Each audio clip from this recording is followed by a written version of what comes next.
Hi guys, welcome to God's Got This. We're in beautiful Shirley, BC. And we're going back to studying, reading the Bible. And right now we're in Genesis 17. So let's start. Abram was 99 years old when the Lord appeared to him again and said, I am God all-powerful, and if you obey me and always do right, I will keep my solemn promise to you and give you more descendants than can be counted. Abram bowed with his face to the ground, and God said, I promise that you will be the father of many nations, Abram. That's why I now change your name from Abram to Abraham, which means father of many nations. I will give you a lot of descendants, and in the future they will become great nations. Some of them will even be kings.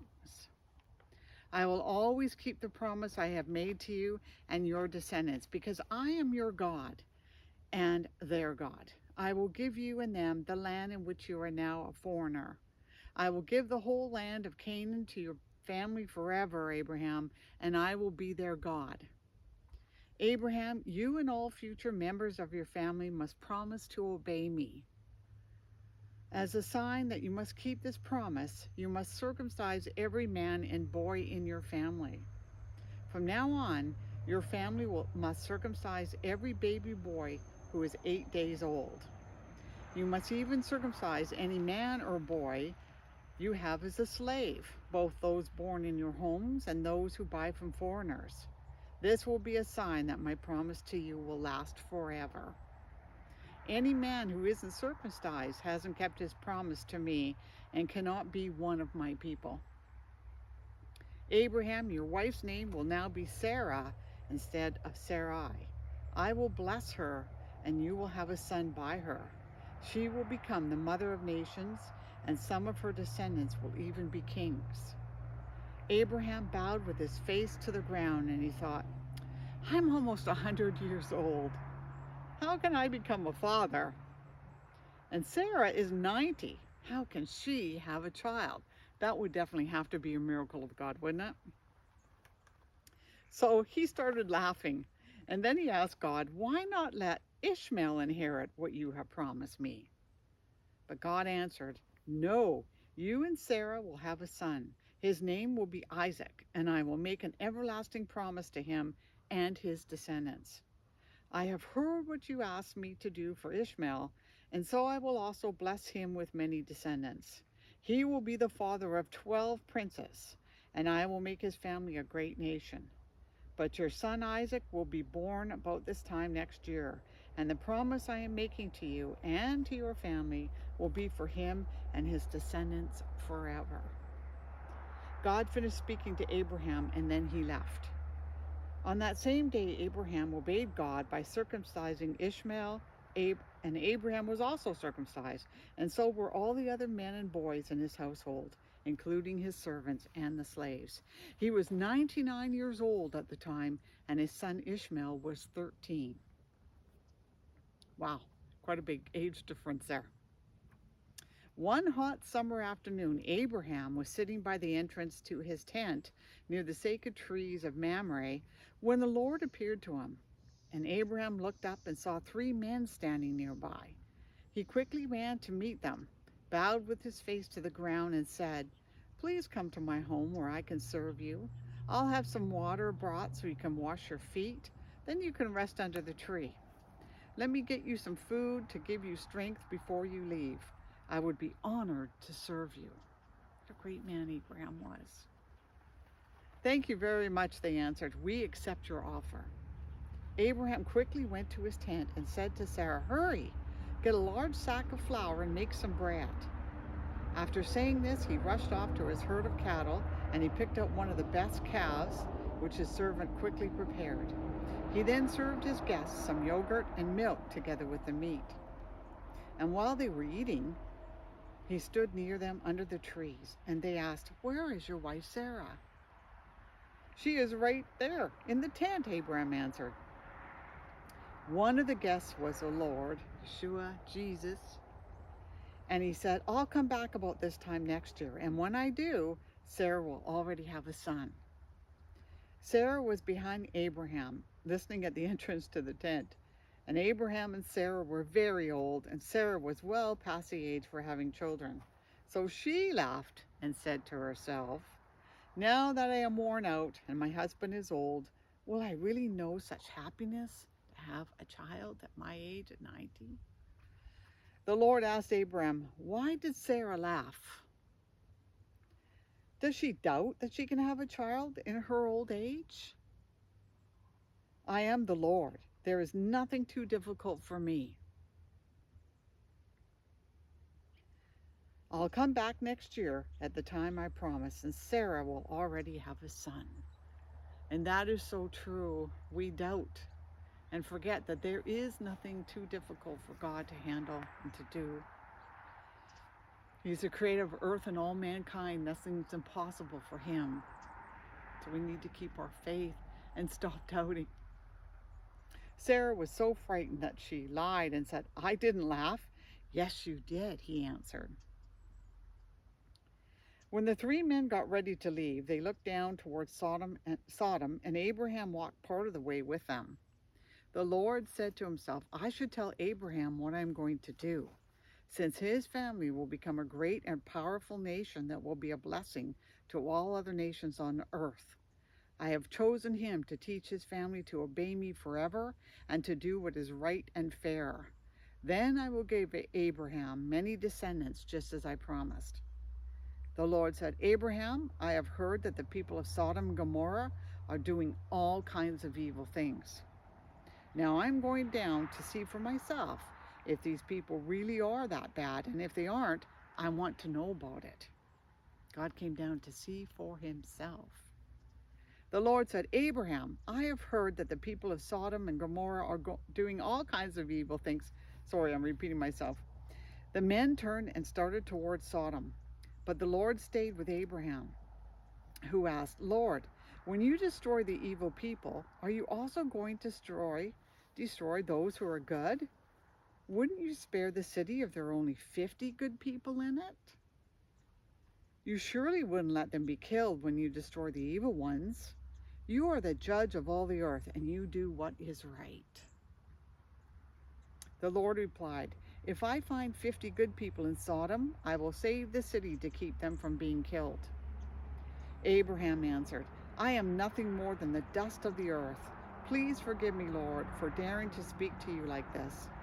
But suppose there were only 45 good people in Sodom. Would you still wipe out the whole city? If I find 45 good people, the Lord replied, I won't destroy the city. Suppose there are just 40 good people, Abraham asked. Even for them, the Lord replied, I won't destroy the city. Abraham said, please don't be angry, Lord, if I ask you what you will do if there are only 30 good people in the city. If I find 30, the Lord replied, I still won't destroy it. Then Abraham said, I don't have any right to ask you, Lord, but what would you do if you only find 20?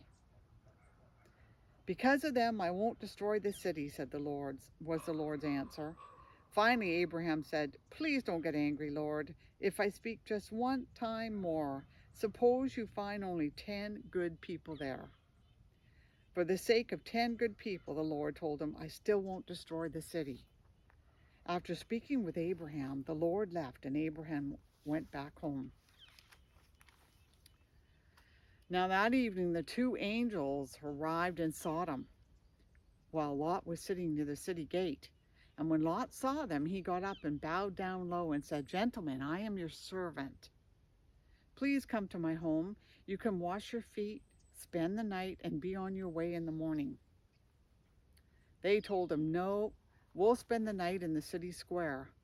But Lot kept insisting until they finally agreed and went home with him.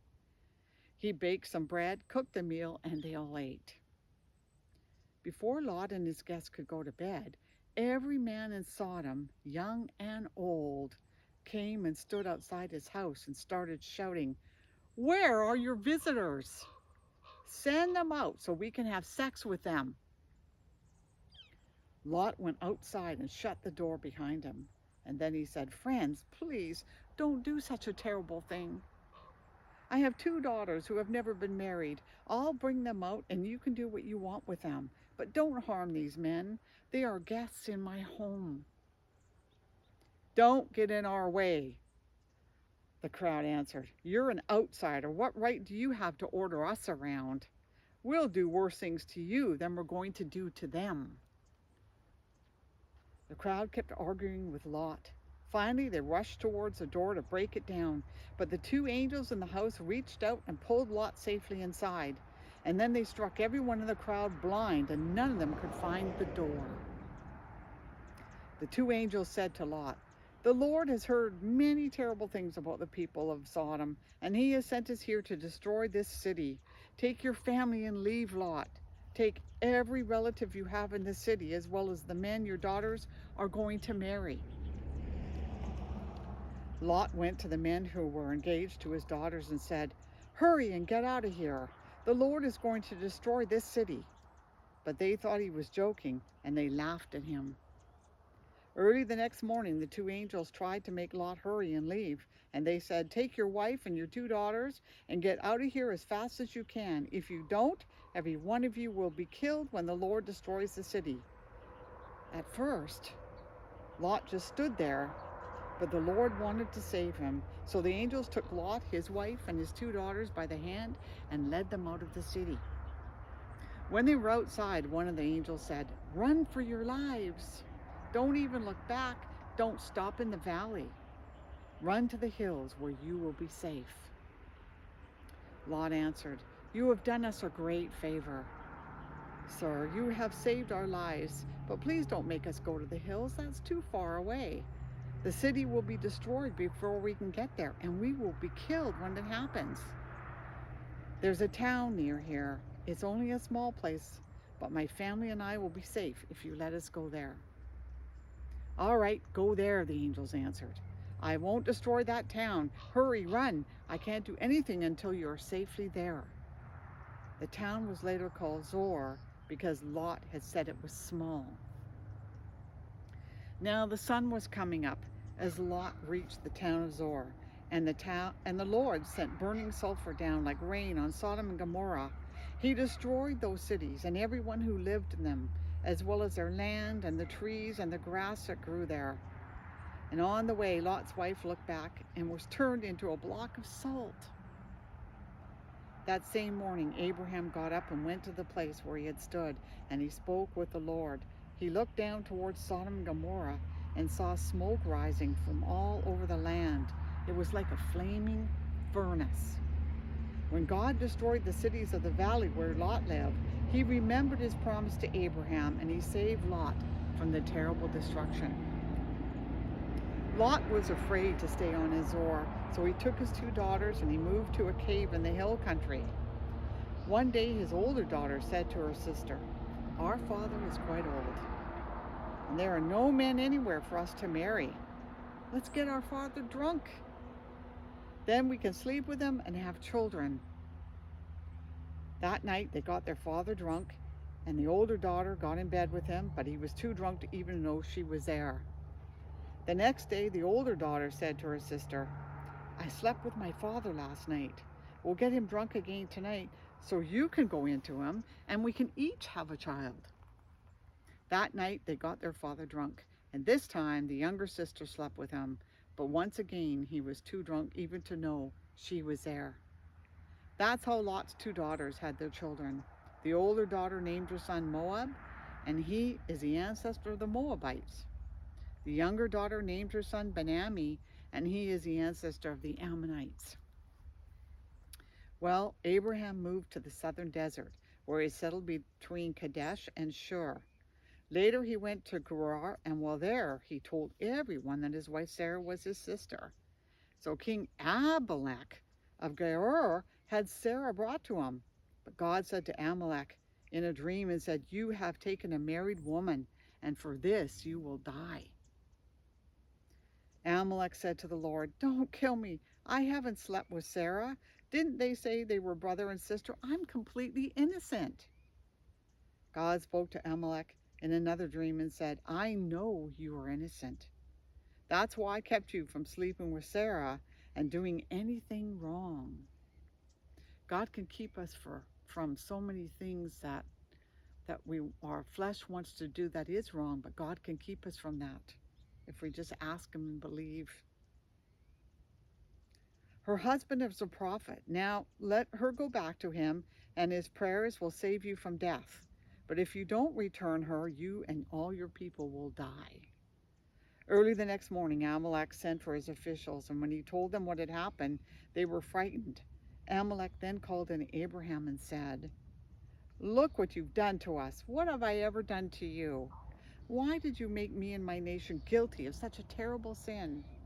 What were you thinking when you did this?" Abraham answered, "I did it because I didn't think any of you respected God, and I was sure that someone would kill me to get my wife. Besides, she is my half-sister. We have the same father but different mothers. When God made us leave my father's home and start wandering, I told her, 'If you really love me, you will tell everyone that I am your brother.' Amalek gave Abraham some sheep, cattle, and slaves, and he sent Sarah back and told Abraham that he could settle anywhere in his country. Then he said to Sarah, 'I have given your brother 1,000 pieces of silver as proof to everyone that you have done nothing wrong.' Meanwhile, God had kept Amalek's wife and slaves from having children. But Abraham prayed, and God let them start having children again. The Lord was good to Sarah and kept his promise. Although Abraham was very old, Sarah had a son exactly at the time God had said. And Abraham named his son Isaac. And when the boy was 8 days old, Abraham circumcised him just as the Lord had commanded. Abraham was 100 years old when Isaac was born, and Sarah said, "God has made me laugh. Now everyone will laugh with me." Who would have dared to tell Abraham that someday I would have a child? But in his old age, I have given him a son. The time came when Sarah no longer had to nurse Isaac, and on that day Abraham gave a big feast.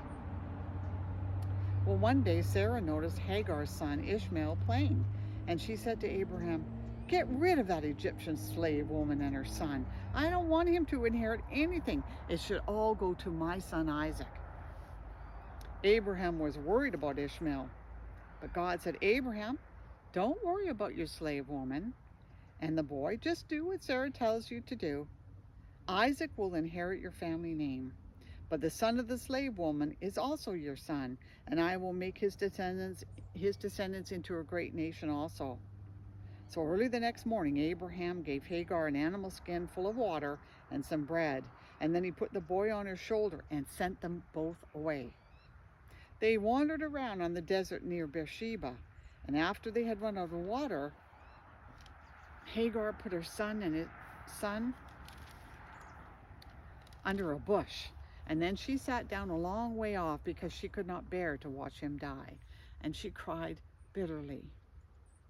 When God heard the boy crying, the angel of God called out to Hagar from heaven and said, "Hagar, why are you worried? Don't be afraid.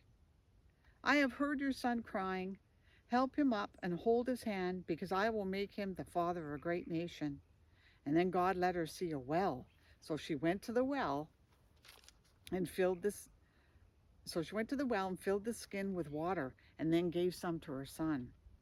God blessed Ishmael, and as the boy grew older, he became an expert with his bow and arrows.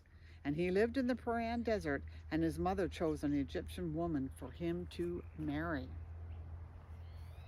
Now about this time, Abimelech and his army commander, Phicol, said to Abraham, "God blesses everything you do, Abraham. Now I want you to promise in the name of God that you will always be loyal to me and my descendants, just as I've always been loyal to you in this land where you have lived as a foreigner." And so Abraham promised. One day, Abraham told Amalek, "Some of your servants have taken over one of my wells." "This is the first I've heard about it," Amalek replied. "Why haven't you said something before?" "I don't have any idea who did it." Abraham gave Amalek some sheep and cattle, and then the two men made a peace treaty. Abraham separated 7 female lambs from his flock of sheep, and Amalek asked, "Why have you done this?"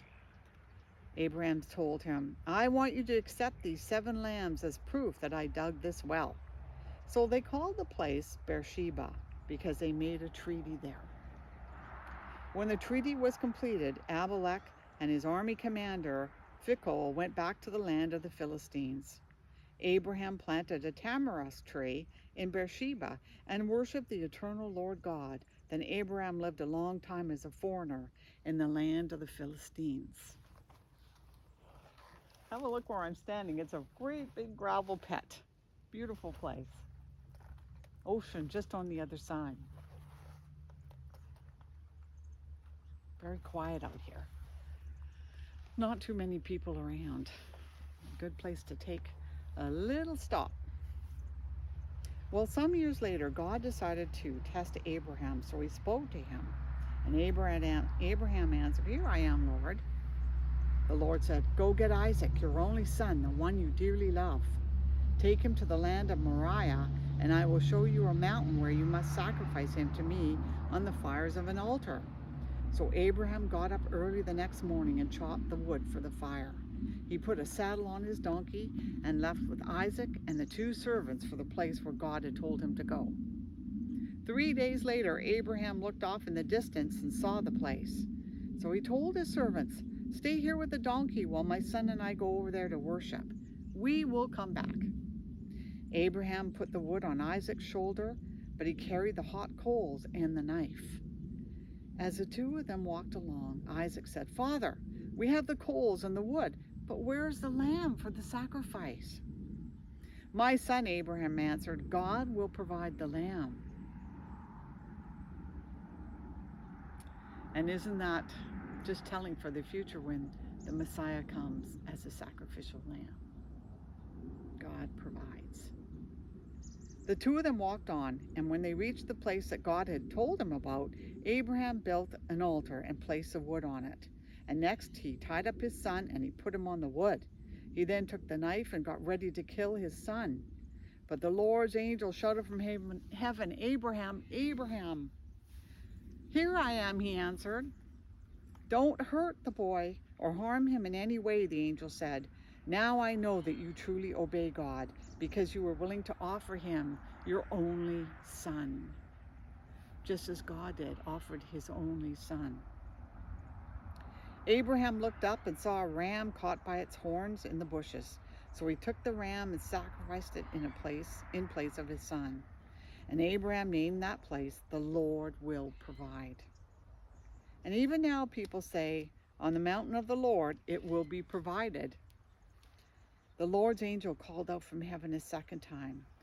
You were willing to offer the Lord your only son, and so he makes you this solemn promise, Abraham.